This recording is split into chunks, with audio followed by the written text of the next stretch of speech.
Hey guys, the other day I got this email that was so encouraging. I mean, just what they shared with me just lifted my spirits, lifted my heart. And you've probably gotten an email like that, or maybe someone directly said something to you that you could just on the inside feel really encouraged, like your heart was strengthened.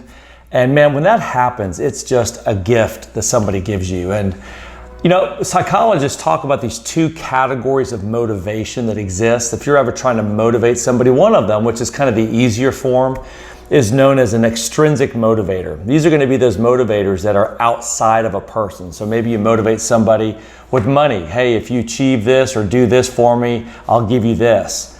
It could be a number of things. It could be a promotion. It could be a job title. It could be really any benefit that somebody would want that is kind of external to them. Those are extrinsic motivators, and they're great. They play a role, but they're not the most powerful or long-lasting motivators. There's another class of motivators that psychologists talk about, and those are called intrinsic motivators. Those are those motivators that reside within the person.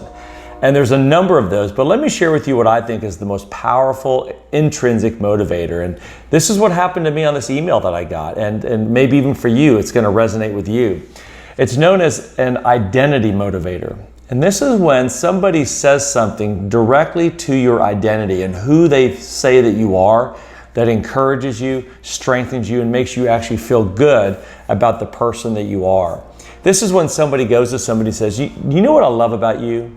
Do you know what I admire about you? Let me tell you what I absolutely think is the best thing about you. And then when they begin to share that, somebody on the inside, literally, it just strengthens their heart. It literally encourages them. And that is the most powerful form of motivation for two reasons. One, it's the most personal because it goes to the core of our identity and who we are, who they were perceived as being to somebody.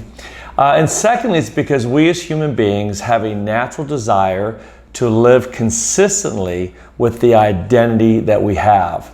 That's why, for instance, as maybe a young kid who everybody treats him like he's kind of a rebel and just kind of a disrespectful or disobedient kid who's not good in school, that kid will probably start reflecting those behaviors because he is going to live consistently with this identity that people have of him.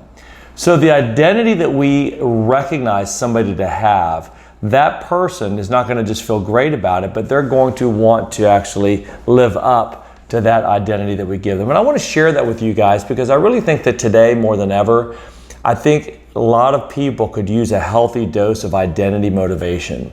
It requires a little vulnerability, a real sense of honesty. It's got to be genuine. It can't just be artificial or made up. You got to really believe it. And it takes just a little bit of time to think about that. Ask yourself the question, when's the last time I looked at somebody and said, do you know what I really admire about you? Do you know what I really respect the most about you? And then just share that with them. I think you'll be surprised the power that has for them. And you as a person, as you begin to do that, you will have the force and power with your words to truly make an impact in people's lives. So I hope that helps you and encourages you. Take a little bit of time and ask yourself in your personal life, your professional life, who have I taken the time to offer that kind of specific motivation as you speak into their identity?